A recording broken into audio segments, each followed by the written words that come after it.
Ahora pasar a lo que es el estudio de la palabra de Dios. Quiero agradecer a las hermanas por echarme siempre el apoyo en los coros, porque a veces no nos da la voz. Al hermano Abel también, a los hermanos del equipo de visuales, gracias siempre por su apoyo. Y a todos ustedes, hermanos, ¿verdad?, por estar aquí en esta mañana alabando al Señor con nosotros y adorando su nombre.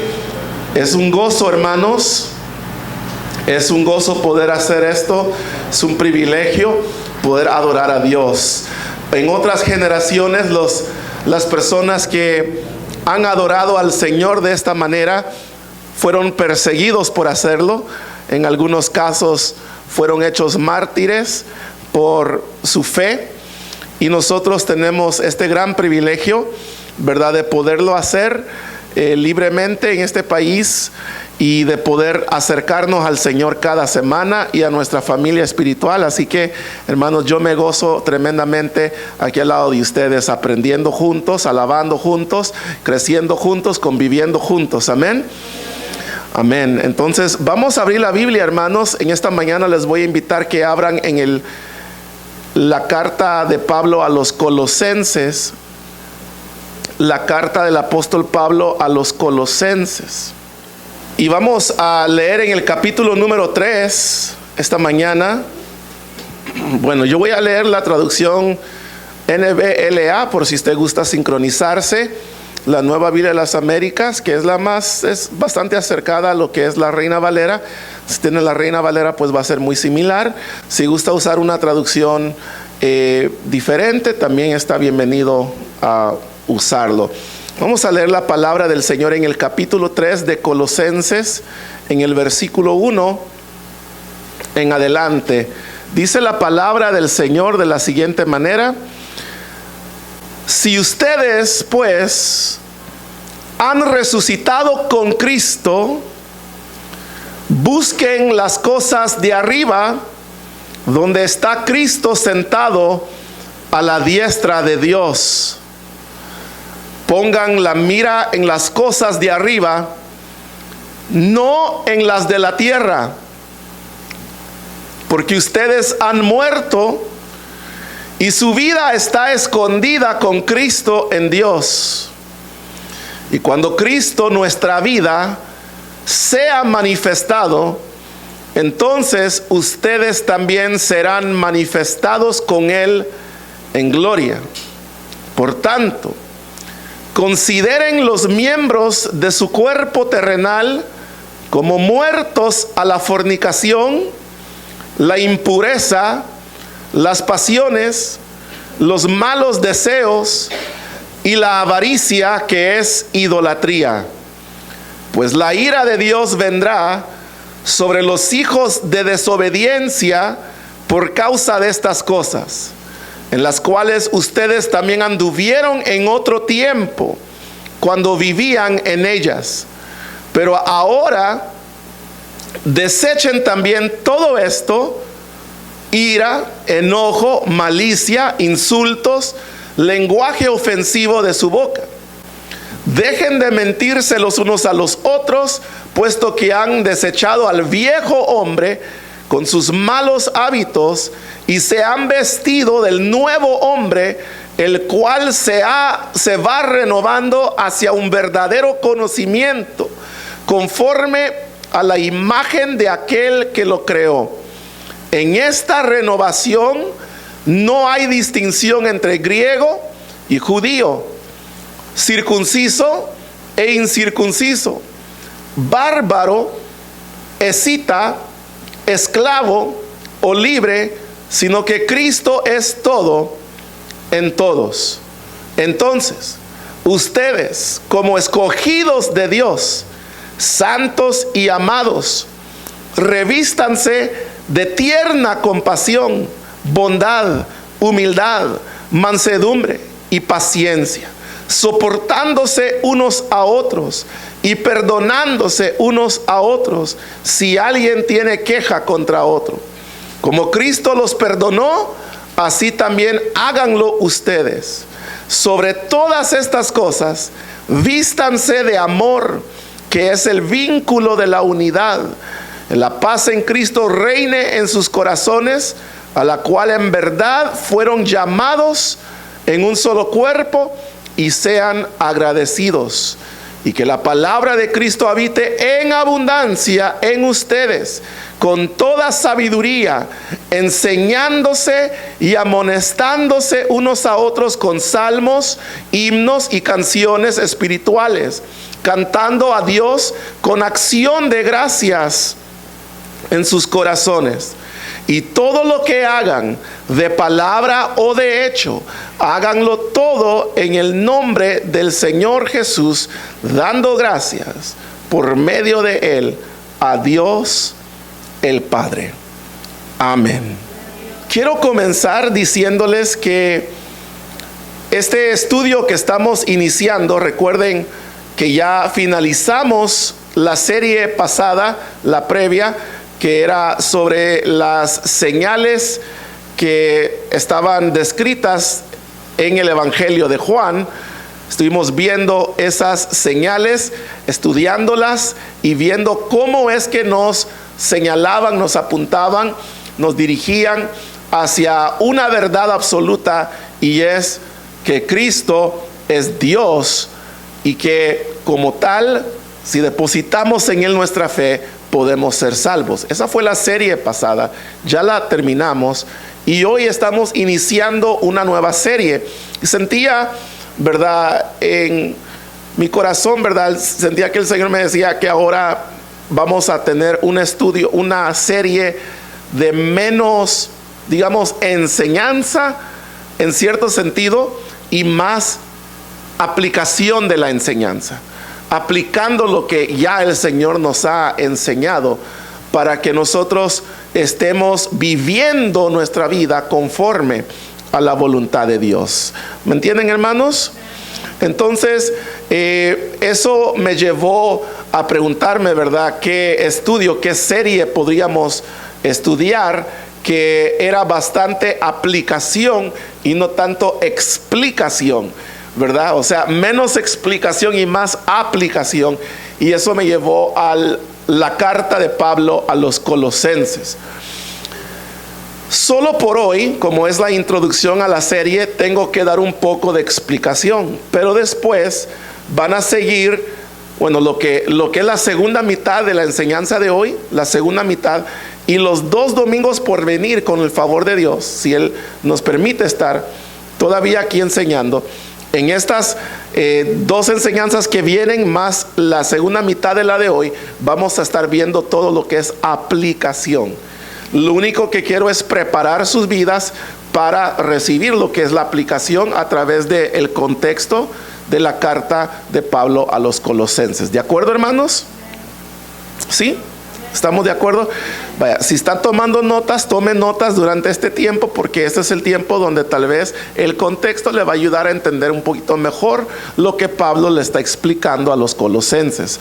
Para empezar, ya mencioné varias veces que es Pablo, es la carta de Pablo a los colosenses. Esta carta fue escrita por el apóstol Pablo. Esto es algo que a veces cuando uno estudia más profundamente la Biblia, las Escrituras, comienza a entrar en que cada libro o cada carta o cada epístola o cada evangelio, quién la escribió, y comienzan a decir, ¿verdad?, a lo mejor fue el autor, lo escribió alrededor de estas fechas. Esas son las primeras cosas que usted va a encontrar cuando comienza a estudiar a fondo, en detalle, las Escrituras. Lo primero es, ¿quién escribió esto? Lo segundo, ¿cuándo lo escribieron? Lo tercero, ¿cuál era el contexto? Esas 3 cosas siempre van ahí. Hay veces que usted va a leer fuentes que van a preguntarse si realmente fue Pablo el que lo escribió, porque ellos se basan muy literalmente en lo gramatical, en la estructura de lo que se está escribiendo, y a veces uno dice, no, esto no parece el escrito de Pablo. Vendría siendo como nosotros, al ver una carta escrita a mano, dijéramos, ¿verdad?, de quién es parecida la letra, ¿verdad? Entonces uno diría, no, esto no lo escribí yo, esta no es mi letra. Entonces, así como uno se puede fijar en la letra diferente de la persona y decir, no, pues esto a lo mejor fue escrito por tal persona porque la letra se parece a cómo escribe tal persona.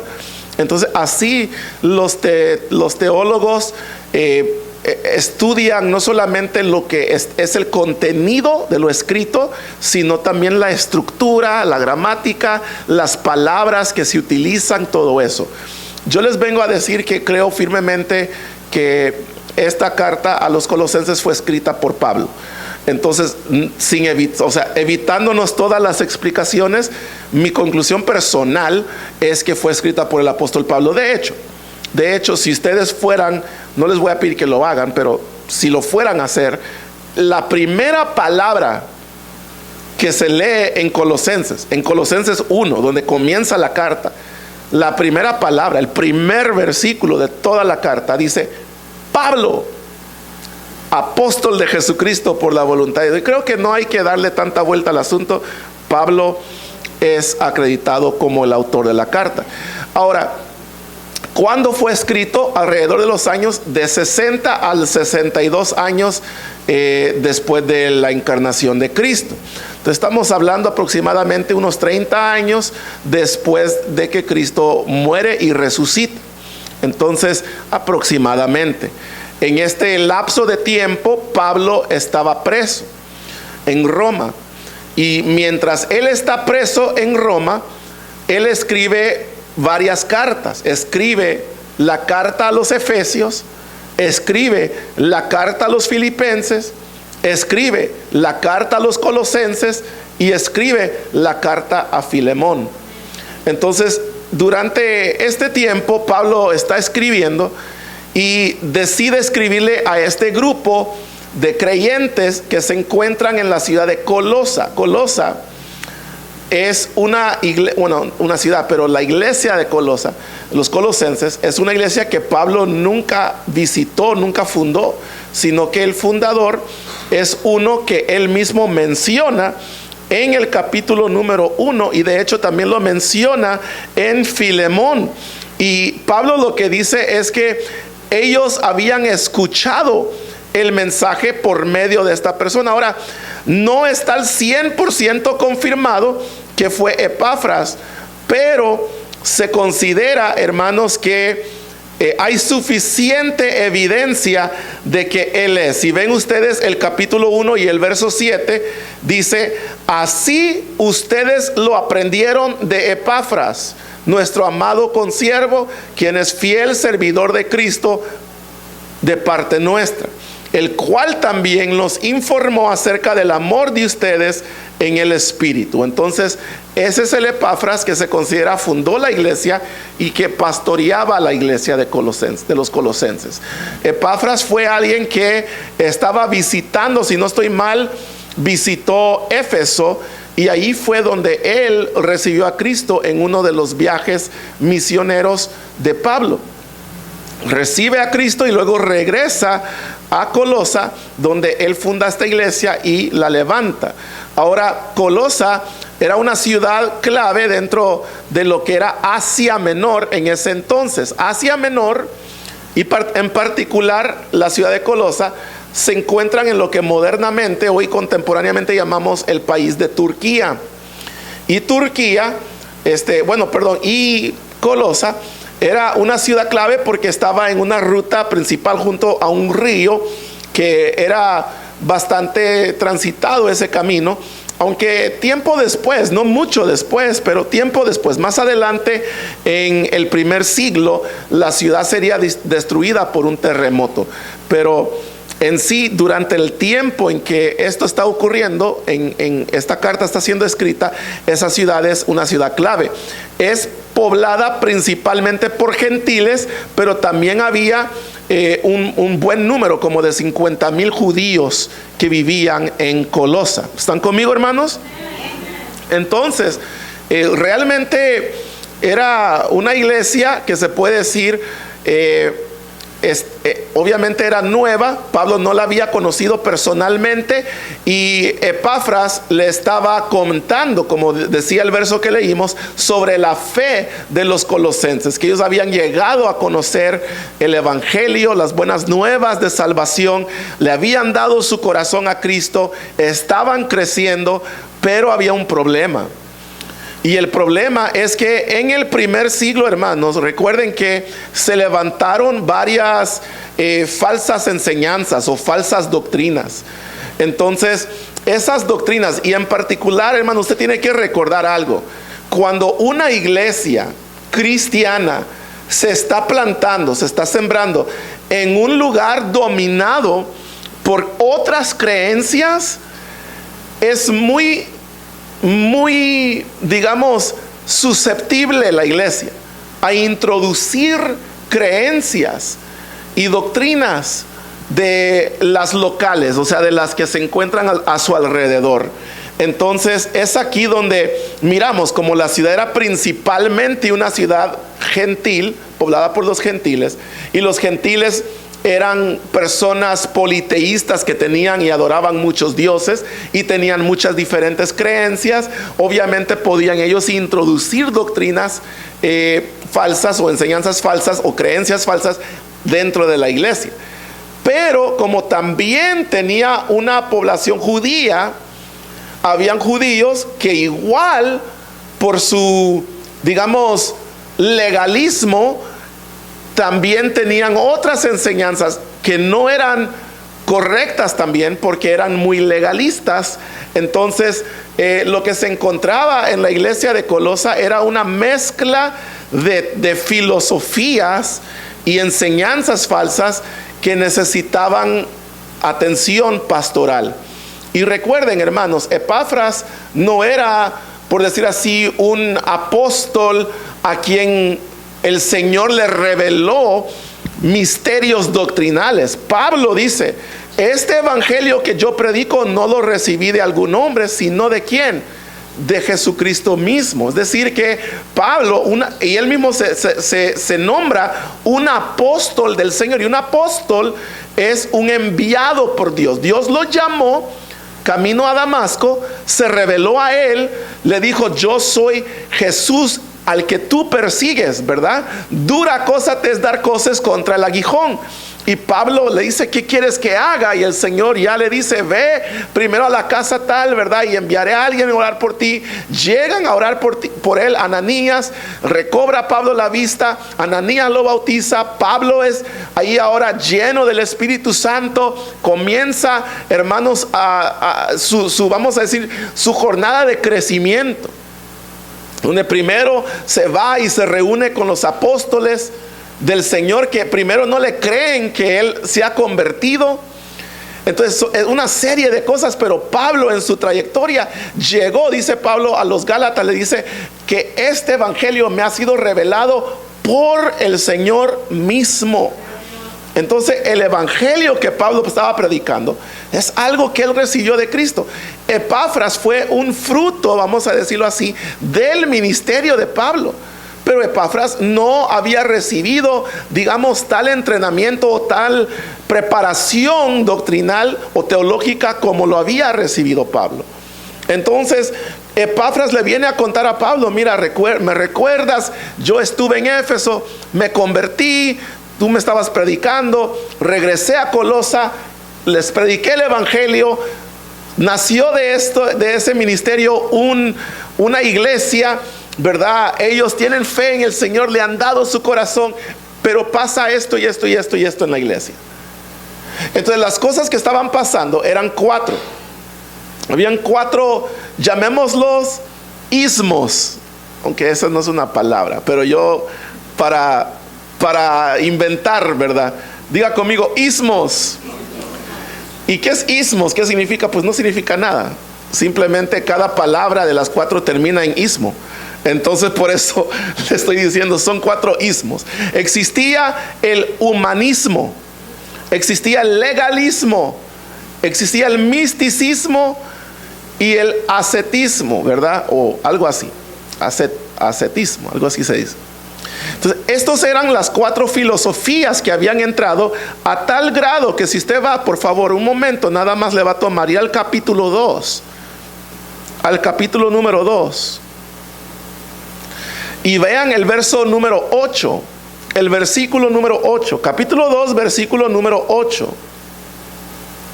¿Lo tienen, hermanos? Dice el verso 8, miren que nadie los haga cautivos por medio de ¿qué?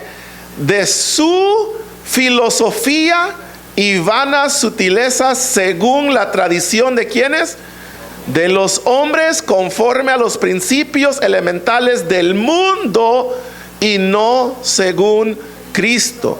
Entonces se habían introducido estas filosofías.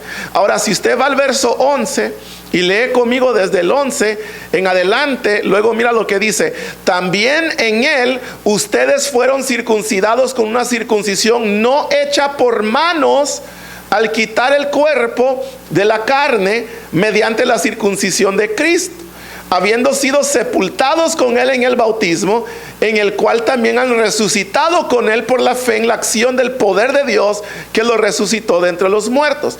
¿Qué quiere decir eso?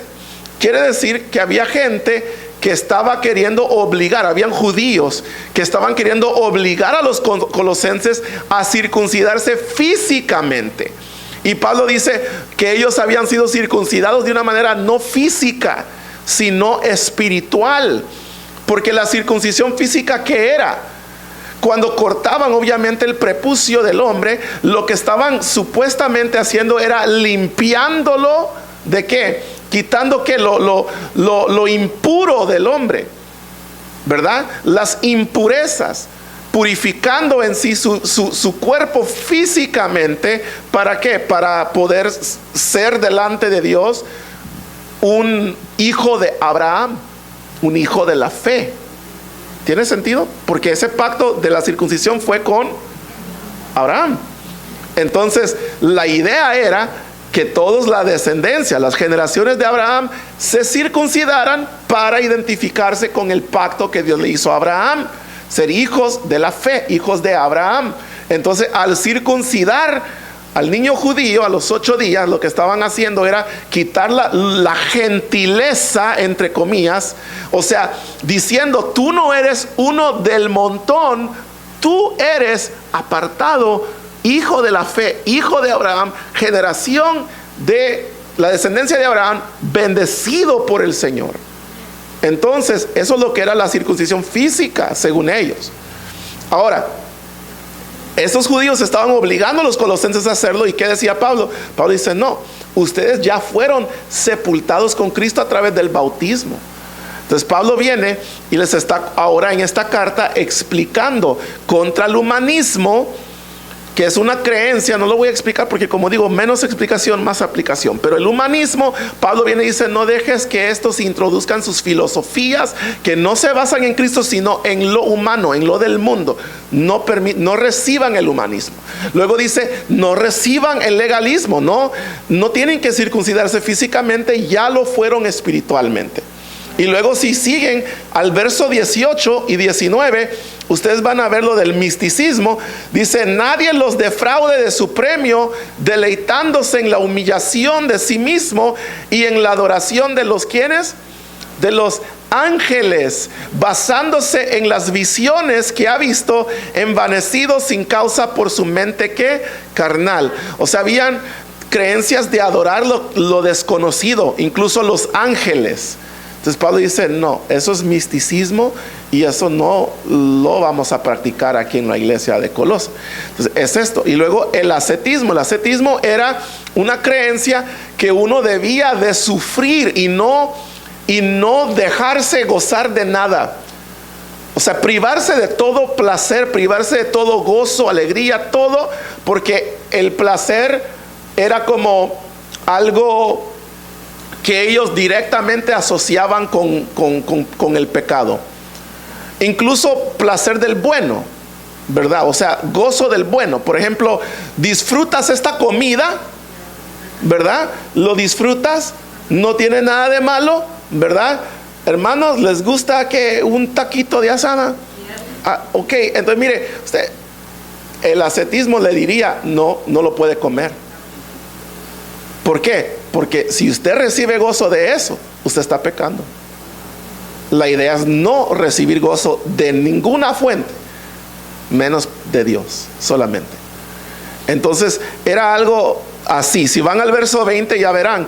El verso 20 dice: si ustedes han muerto con Cristo a los principios elementales del mundo. Miren, ¿por qué, como si aún vivieran en el mundo, se someten a preceptos tales como no manipules, no gustes, no toques? Todos los cuales se refieren a cosas destinadas a perecer con el uso, según los preceptos y enseñanzas de los hombres. Tales cosas tienen a la verdad la apariencia de sabiduría en una religión humana, en la humillación de sí mismo y en el trato severo del cuerpo, pero carecen de valor alguno contra los apetitos de la carne. O sea que era la manera de esta gente, el invento de ellos de cómo agradar a Dios, pero realmente era una forma humana, y eso se llama religión.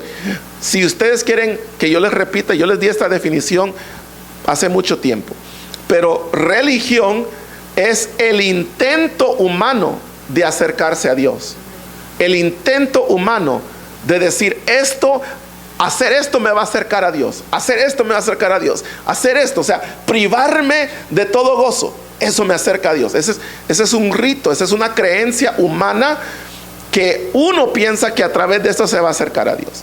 Y relación, no religión, relación es el intento de Dios de acercarse al hombre. Recuerden que en la Biblia siempre ha sido Dios el que ha perseguido al hombre, el que lo ha buscado al hombre. Amén.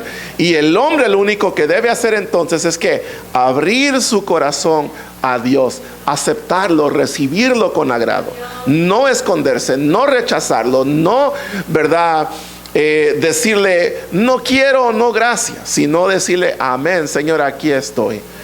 Entonces esa es la relación cuando Dios se acerca al hombre. Cuando el hombre quiere intentarse acercar a Dios a través de medios así humanos, eso es religión. Entonces Pablo dice, tampoco esto lo recibimos. ¿De acuerdo, hermanos?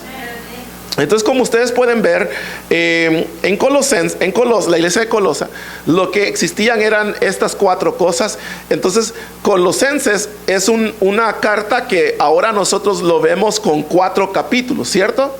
Vemos capítulo 1, 2, 3, 4, ¿cierto, hermanos? Que es fácil, se divide así de fácil. Los primeros 2 capítulos son doctrina. Son doctrina. Es Pablo diciéndoles a ellos, ¿verdad?, lo del humanismo, lo del legalismo, lo del misticismo, lo del ascetismo. Es Pablo explicándoles lo que no deberían de hacer.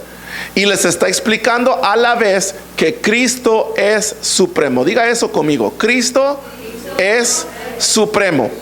Cristo es supremo. Cristo es supremo. ¿Saben por qué? Porque el primer capítulo en particular se enfoca mucho en lo que es el humanismo. Porque el humanismo era una creencia de que Dios es santo, pero todo lo hecho de materia es pecado. Entonces, ellos concluyeron, fíjense bien cómo lo que concluyeron esta gente, porque no suena mal esa idea, ¿verdad? O sea, a primera vista no suena mal. Dios es santo y la materia, o sea, todo lo material, incluyendo el ser humano, que es materia, es pecado, ¿cierto? Pareciera que sí. El problema es que ellos concluyeron que entonces Cristo nunca fue un ser humano. Ellos negaron la humanidad de Cristo, porque si Cristo es humano, entonces también Él es pecado. Y si Él es pecado, pues no podría ser mediador entre Dios y los hombres.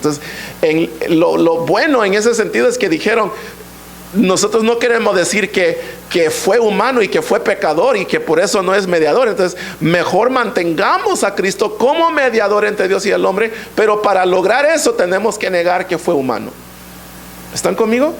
Entonces Pablo se pasó casi todo el capítulo diciendo que Cristo es que la imagen del Dios vivo en la tierra, que en él, que dice, mora, en él habita toda la deidad en forma corporal. O sea, Pablo se la pasó doctrinalmente, teológicamente, explicándole a los colosenses que Cristo fue ser humano, pero que a la vez fue Dios. Amén. Y luego, pues por supuesto, como le digo, la primera mitad, capítulo 1 y 2 de Colosenses, se dedica a Pablo teológicamente explicándoles que Cristo es supremo y que las filosofías que han entrado en la iglesia no son buenas. ¿Ok? La segunda mitad del Colosenses es aplicación. La segunda mitad es donde Pablo ahora ya les ha explicado todo a ellos, ya les explicó todo lo que les tenía que explicar, y ahora les dice, así que, diga conmigo eso, hermano, pero dígalo así como con estilo, así con feeling, hermano, mire, así que, o sea, después de todo esto, capítulo 1 y 2, así que, y Pablo comienza, oiga bien, y ustedes se van a dar cuenta al leerlo de nuevo conmigo en el capítulo 3. Pablo comienza a decirles todo lo que ellos ahora son. Sí, todo lo que ustedes ahora son, como ustedes son. Miren cómo comienza el verso 1. Ustedes pues, dice, han resucitado con Cristo. ¿Ok? Ahora, miren, cada vez que Él les dice algo que ellos son o algo que ellos han hecho, por ejemplo, ustedes son, ¿qué? Ustedes han resucitado con Cristo. Ese es un ejemplo. Otro ejemplo, vamos a el verso 3. El verso 3 que dice, porque ustedes han muerto. ¿Ok? ¿Están conmigo? O sea, cada rato les está diciendo algo a ellos de cómo son ellos. Entonces miren el verso 12. El verso 12 le dice, ustedes como escogidos de Dios, santos y amados. ¿Sí lo están viendo, hermanos? O sea que Pablo le está diciendo, ustedes son personas resucitadas con Cristo. Ustedes han muerto al pecado. Ustedes son escogidos de Dios. Entonces todo lo que Pablo les está diciendo viene, oiga bien, viene con una aplicación. Cada cosa que le dice viene con una aplicación. Fíjense bien, el verso 1. Ustedes pues han resucitado con Cristo. Así que ¿qué? Busquen las cosas de arriba, donde está Cristo sentado a la diestra de Dios. O sea, eso es aplicación. Es como yo le estoy diciendo, ¿cuántos aquí son cristianos? Ah, pues busquen las cosas de arriba. ¿Ustedes son cristianos? Busquen las cosas de arriba. ¿Están conmigo? Y así se la pasa Pablo todo este capítulo, hasta donde terminamos de leer, hasta el verso 17, si no estoy mal. Sí, hasta el 17. Ya en el 18, que lo vamos a ver dentro de 2 semanas, si Dios permite, ahí es donde lleva otro color la cosa, ¿verdad? Pero ahorita vamos a ver, hermanos, lo que Pablo les está explicando a los colosenses. Entonces, esta es la segunda parte oficialmente del estudio, de la enseñanza, donde ahora vamos a hablar de lo práctico, de la aplicación, de lo que tenemos que hacer. Entonces, comencemos, hermanos, con las cosas que Pablo les está pidiendo a ellos que hagan. Aquí veamos, si ustedes han resucitado con Cristo, verso 1, busquen las cosas de arriba, donde Cristo o donde está Cristo sentado a la diestra de Dios. Entonces lo que Pablo está primeramente diciendo a los colosenses es que ellos deberán de buscar las cosas de arriba. ¿Por qué buscar las cosas de arriba? ¿Por qué decirles eso? De todo lo que les pudo haber dicho, ¿por qué decirles que busquen las cosas de arriba donde está Cristo sentado con Dios? ¿Por qué decirles eso? Fácil. Basado en lo que ya sabemos del contexto, es fácil. Si ellos buscan a su alrededor, ¿qué es lo que van a encontrar? Si yo le digo a usted, hermano, mire, salga aquí a la calle, y busque usted alrededor, ¿qué es lo que usted va a encontrar?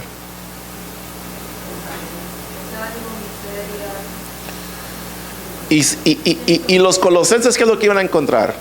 Ya dijimos, los ismos, ¿verdad? Es lo que iban a encontrar, humanismo. Iban a un lugar aquí, aquí creen en humanismo. Van para allá, aquí son legalismo. Vamos para allá, aquí es misticismo. Vámonos para allá, acá es ascetismo. Sale con un grupo de los hermanos de la iglesia a comer, y usted viendo el menú, hermano, con la lengua por fuera, la saliva le está saliendo, y usted, deme por favor unas 4 pupusas, ¿verdad? Revueltas con esto, con lo otro, ¿verdad? Y ellos le están viendo, no, ascetismo.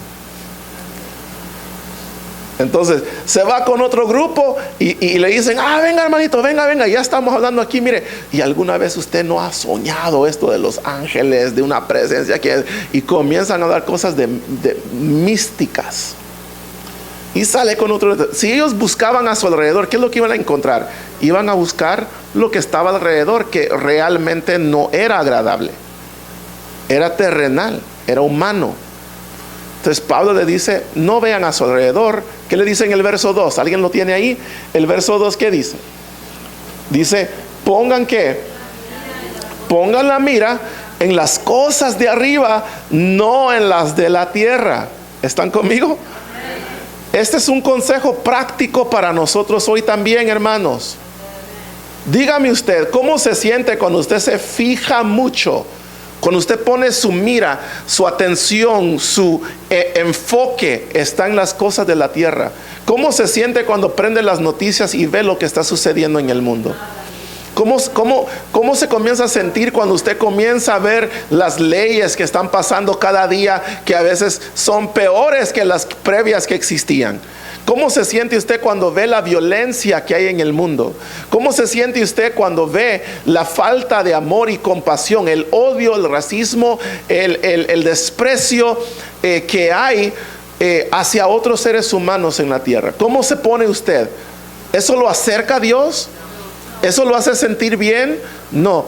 Lo deprime si algo. Lo puede llegar a deprimir. ¿Por qué? Porque usted está viendo todo lo malo. Pablo, ¿qué aconseja? Dice, no.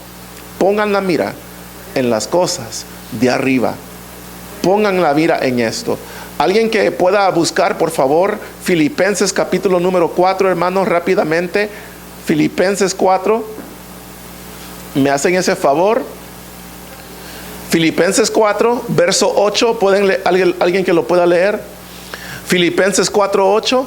Por lo demás, mis hermanos, dice todo lo que es verdadero, todo lo que honesto, dice todo lo justo, todo lo puro, todo lo amable, todo lo que es de buen nombre. Si hay virtud alguna, si hay algo, dice, digno de alabanza, en esto pensar. ¿Están oyendo, hermanos? ¿En qué hay que pensar, pues? Porque yo siento, hermanos, que hay muchos cristianos que solamente piensan en lo negativo. Solamente pasamos pensando en el problema. Solamente pasamos pensando en lo malo. Solamente estamos enfocados. Y cuando uno habla con ellos y hay conversaciones y hay pláticas, hermano, fíjese que esto y esto y esto. Y hermano, mire, ya vio que esto y esto. Y hermano, diga y esto y esto. Y todo es negativo. Y yo no digo, hermanos, que hay que ignorar el hecho que el mundo claramente necesita de Cristo. Yo no digo que hay que vivir como en una burbuja, ignorando el problema, la necesidad humana. Pero estoy diciendo que no debemos permitir que lo que está alrededor de nosotros sea algo que nos impacte y nos vaya a influenciar de manera negativa a nosotros.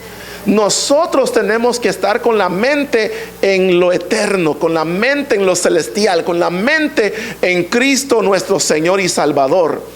Y si tenemos nuestra mente en Cristo, eso nos va a hacer como lo que dice el canto. Hay un canto que dice, ¿verdad? ¿Cómo dice que vagan como ovejas sin pastor, ¿verdad? Hoy muchos se pierden, van sin dirección, ¿verdad? Entonces vemos esas cosas y dice, heme aquí, envíame a mí, yo iré por aquellos que vagan sin ti, ¿verdad? Pero ¿por qué verlo así? Porque tenemos la mente en Cristo y sabemos que Cristo es uno que cuando Él veía necesidad, sufrimiento, enfermedad, ahí se dirigía el Señor a sanar al enfermo, a ayudar al necesitado, al pobre, al que no tenía, al que necesitaba. A esos había ido el Señor, pero no se estaba enfocando en ellos y se sentaba con ellos. Ustedes están miserables, pues yo también voy a estar miserable. Eso es diferente, ¿me entiende? Hay que ser la cura de la miseria. Bueno, no nosotros, Cristo es la cura de la miseria, pero hay que llevarles la cura a ellos de la miseria, pero no estar envuelto en la miseria. ¿Me entienden, hermanos? Bueno, volvamos a Colosenses 3, porque eso es solo el primer consejo y les da el porqué. El verso 3, y el porqué de nuevo es que es una afirmación de lo que ellos han hecho. Dice, porque ustedes han muerto y su vida está escondida con Cristo en Dios. Y cuando Cristo, nuestra vida, sea manifestado, entonces ustedes también serán manifestados con Él en gloria. Ahora, hay algo aquí, hermanos, que es donde va a crear una división entre lo que vamos a terminar de ver hoy, que es muy poquito, lo que nos queda por hoy, y lo que vamos a ver el próximo domingo. Déjenme explicarle. Este verso es el verso clave que nos hace ver, ¿verdad?, qué es lo que va a seguir ahorita en el estudio de hoy y lo que vamos a dejar para el próximo domingo. Les voy a explicar. Aquí dice, porque ustedes han muerto y su vida está escondida con Cristo en Dios. Hermano, vea la imagen que Pablo está pintando. Cuando uno muere, ¿qué es lo que sucede? Su cuerpo físico, ¿dónde queda? Aquí. Pero ¿cómo queda? Queda muerto, queda sin vida, queda sin movimiento, queda tieso, queda, ¿verdad?, enterrado. ¿Están conmigo? Esas son las decisiones de cómo queda uno.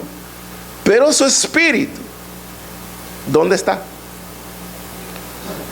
Su espíritu está con Dios, ¿verdad, hermanos? Ok, entonces mire cómo dice Pablo, ustedes han muerto y su vida, no es lo que dice, su vida, ¿qué dice? Está, ¿qué? Escondida con Cristo en Dios. Entonces fíjese, cuando Cristo murió en la cruz, ¿okay?, su cuerpo físicamente estaba sepultado, pero Él no estaba en su cuerpo. ¿Están conmigo? Después, cuando Él resucita en un cuerpo glorificado y asciende a la diestra de Dios, donde Él está hasta el día de hoy, dice la Biblia, intercediendo por nosotros. Pero lo podemos ver, pero sabemos que Él está allí. Y un día Él vendrá de nuevo, ¿cierto? Y cuando Él venga, cuando Él sea revelado de nuevo o manifestado de nuevo, ¿verdad?, lo volveremos a ¿qué? A ver. Entonces la imagen que Pablo está pintando aquí es interesante, porque él dice, cuando Cristo, verso 4, cuando Cristo, nuestra vida, sea manifestado, entonces ustedes también serán manifestados con Él en gloria. Entonces, oiga lo que se está diciendo. Es como que Pablo estuviera diciendo, ustedes han muerto, su vida está con Cristo, así que quédense muertos, como quien dice, y cuando Cristo venga de nuevo, entonces también ustedes volverán a la vida. Es como que así sonara. Pero el siguiente versículo nos explica todo. Nos explica lo que él se está refiriendo. Y vean aquí, dice, por tanto, ese por tanto siempre es la explicación del ejemplo que él da. Por tanto, consideren que, iglesia, léalo en voz alta, consideren que los miembros de su cuerpo terrenal, ¿como qué? Como muertos. ¿A qué? Muertos a la fornicación, la impureza, las pasiones, los malos deseos y la avaricia, que es idolatría. Ok, óigame. Él no está hablando de que nosotros estemos muertos. Él está hablando que tratemos nuestro cuerpo terrenal como muerto a las cosas malas. Aquí se mencionan fornicación, impureza, avaricia, todo esto que está aquí. ¿Ok? ¿Están conmigo, hermanos? Ok, entonces el cuerpo, como ya lo describimos, lo que queda aquí enterrado, muerto, sin vida, ¿verdad? Y el espíritu que está con Cristo, lo que Él está diciendo es que así como queda el cuerpo terrenal, tratemos nuestros miembros como tal en cuanto a estas cosas negativas. Hermanos, les suplico su atención, porque esto es, como le digo, esto es lo clave que va a dividir lo de hoy y lo del próximo domingo. Entonces, con respecto, vamos a simplificar, con respecto a lo negativo, con respecto a lo pecaminoso, el pecado, tratemos nuestro cuerpo como muertos. Ese es un punto. El otro punto es con respecto a lo bueno, con respecto a lo agradable. Tenemos que vestirnos diariamente de esas cosas. ¿Okay? Miren cómo se divide. Aquí está todo lo negativo. Aquí lo estamos viendo: fornicación, impureza, pasiones, malos deseos, avaricia, idolatría.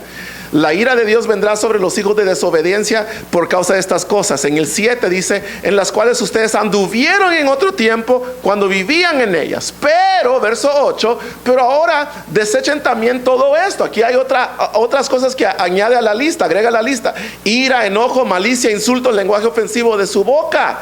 Y luego el 9, dejen de mentirse unos a otros, puesto que han desechado, oigan otra vez esa imagen que Pablo pinta. Han desechado ¿a quién?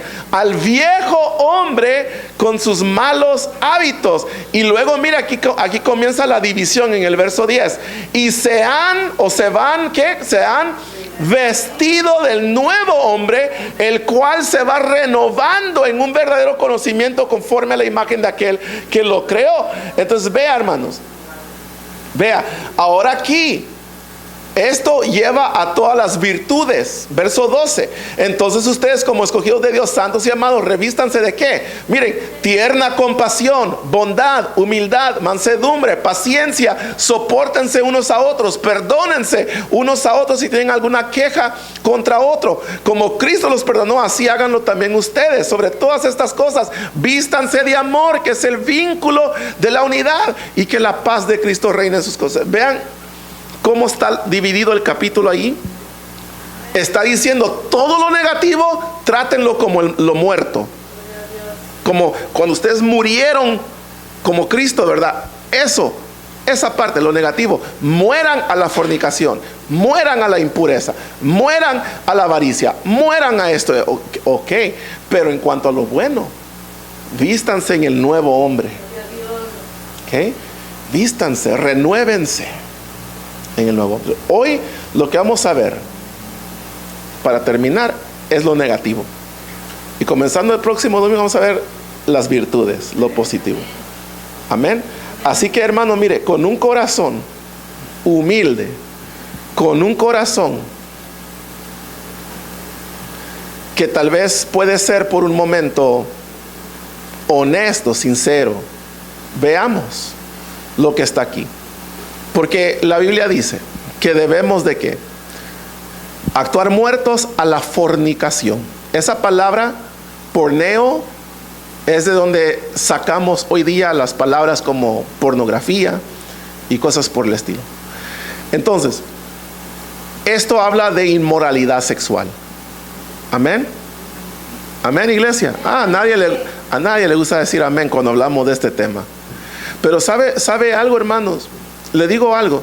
Le digo que la mayoría de las personas que usted, con los que usted interactúa, obviamente hablando de personas ya adultas que han alcanzado una cierta edad, pero hablando ya con esas personas, lo sepa o no lo sepa, lo vea en su rostro hoy, en sus ojos hoy, ¿verdad?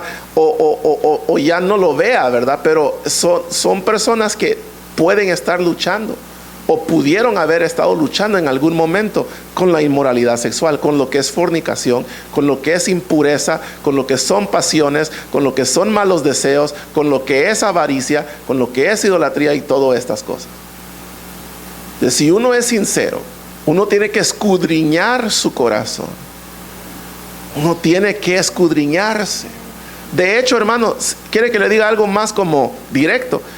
A veces ni nos tenemos que escudriñar, ya lo sabemos. Escudriñar es como, tengo que buscar, a ver, como cuando usted pierde sus llaves dentro de su cartera, ¿verdad, hermana? Y tiene 1000 cosas ahí, tiene que, a ver, saca el calcetín, saca eso, saca el otro, saca aquí, ¿verdad? Y ya después de todo encuentra hasta abajo las llaves que buscaba, ahí estaba. Pero eso es escudriñar, ¿verdad? Como que tiene que hacer un trabajo de estar excavando y todo, ¿verdad? Ya casi llama a la troca que venga y, ¿verdad?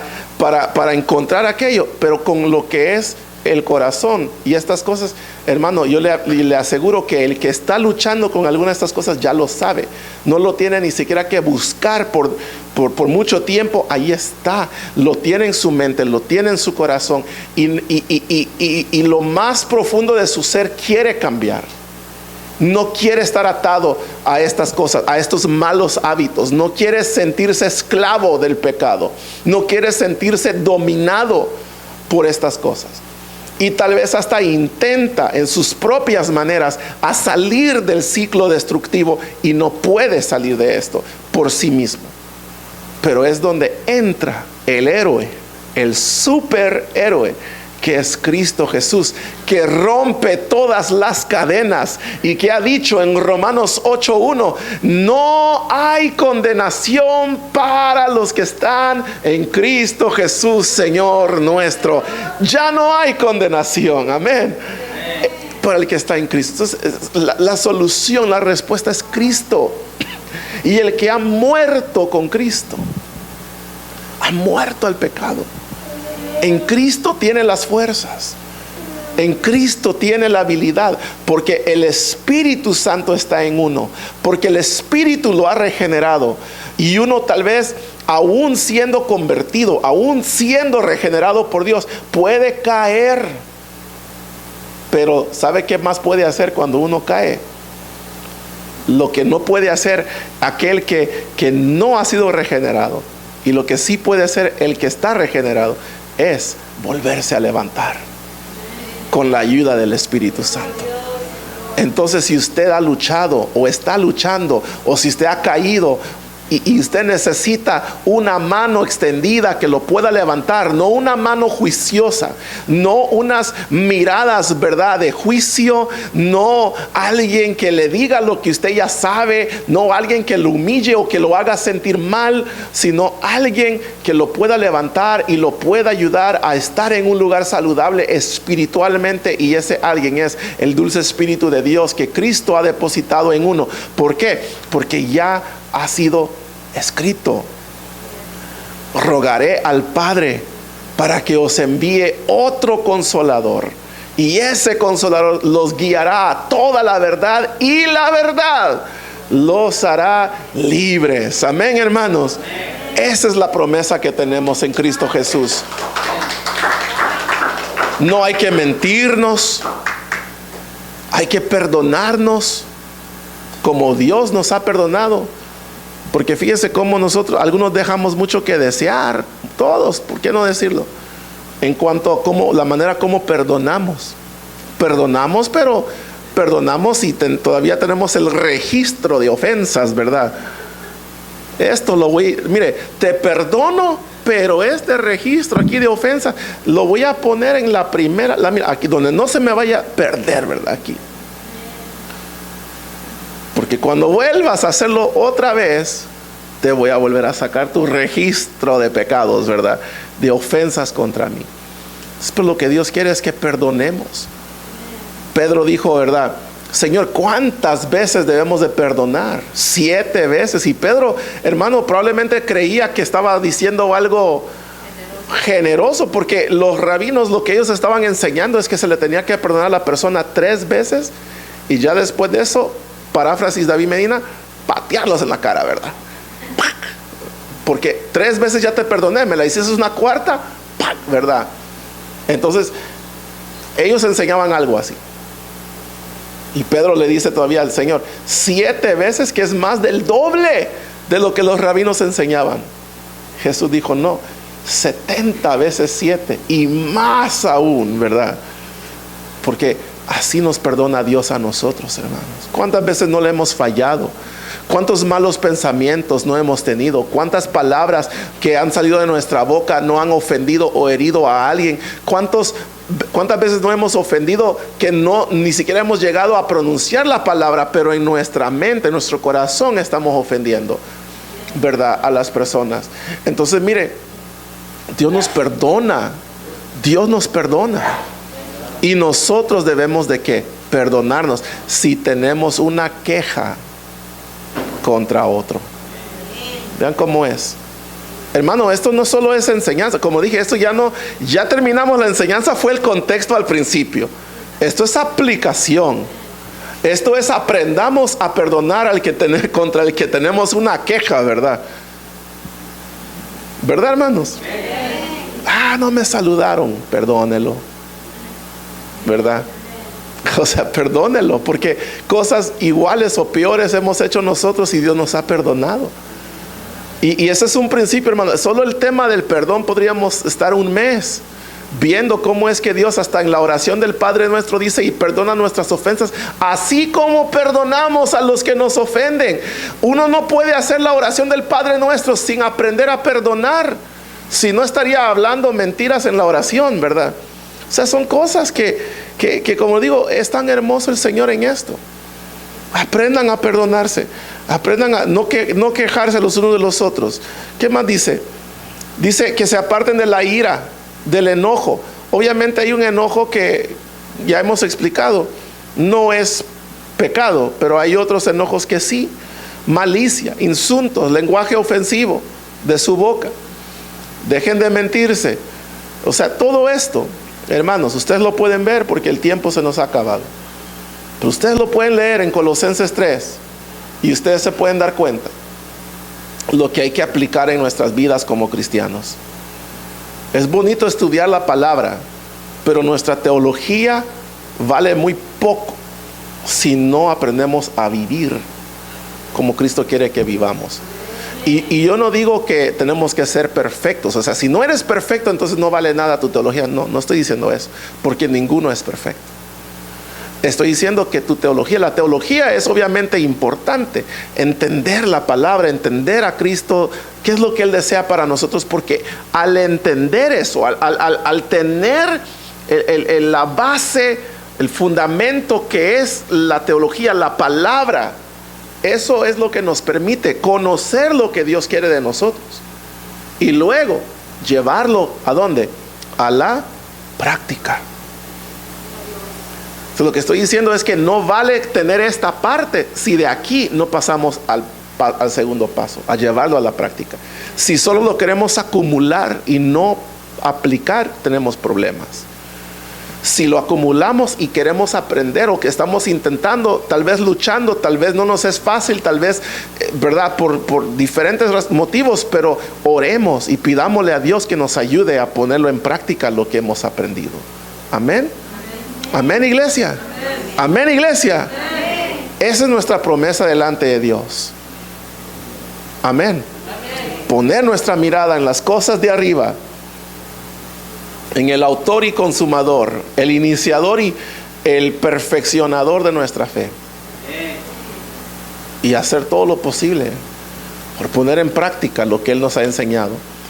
A no mirar a nuestros lados donde tal vez vamos a aprender humanismo, misticismo, ascetismo, legalismo, liberalismo es otro que no se aplica aquí, pero liberalismo, ¿verdad? Hedonismo. El hedonismo es muy popular. Solo se vive una vez. ¿Cómo es? YOLO.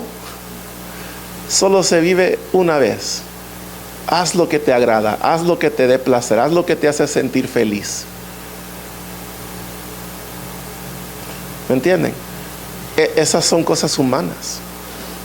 Pablo dice, desechen eso y pongan la mirada en las cosas de arriba. Agraden a Dios. Apártense de esto y esto y esto. Y el próximo domingo, con el favor de Dios, veremos. Y vístanse el nuevo hombre. El viejo hombre, ahí déjelo tirado, aventado, y está muerto ya, entiérrelo. Pero el nuevo, vístelo de tierna compasión. Amén. Bondad. Eso lo vamos a ver el próximo domingo. Así que el próximo domingo puede venir sin temor, hermano, porque vamos a hablar de lo bonito, ¿verdad? Así que oremos en esta mañana. Padre bueno, te damos gracias. Te damos gracias, Señor. Sabemos que tú eres un Dios poderoso y especial. Un Dios que nos llena, Señor, de tu palabra, de tu amor, de tu perdón. Te necesitamos.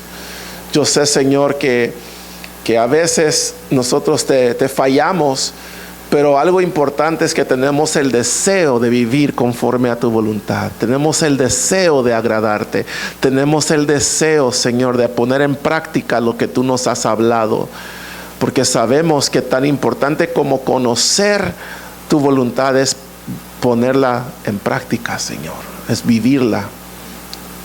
Así que ayúdanos, hermano, donde usted se encuentre, levante sus manos. Dígale, Señor, ayúdame. Ayúdame a poner en práctica lo que he aprendido, lo que tú me has hablado. Si algún hermano aquí está tal vez luchando con un mal hábito, Señor, yo te pido que tú rompas las cadenas. Tú ya las has roto, Señor. Rompe esas cadenas. El poder de tu resurrección, como dice tu palabra, Señor, que sea suficiente para levantarnos, Señor, de ese hoyo en el que caemos de tiempo en tiempo, para ya no, Señor, practicar lo desagradable ante tus ojos. Te lo pedimos en el nombre de Jesús. Puede levantar sus manos, iglesia, y decir, límpiame, limpia mi corazón, cambia mi mente, Señor Jesús. Dile, límpiame, limpia todo mi ser, que quiero ser más como tú. Señor, yo quiero cambiar. Dígale, hermano, y ser diferente como tú. Señor, ayúdame y transfórmame con tu poder. Levanta mi vida, oh Señor. Vamos a orar, hermanos, para quedar despedidos.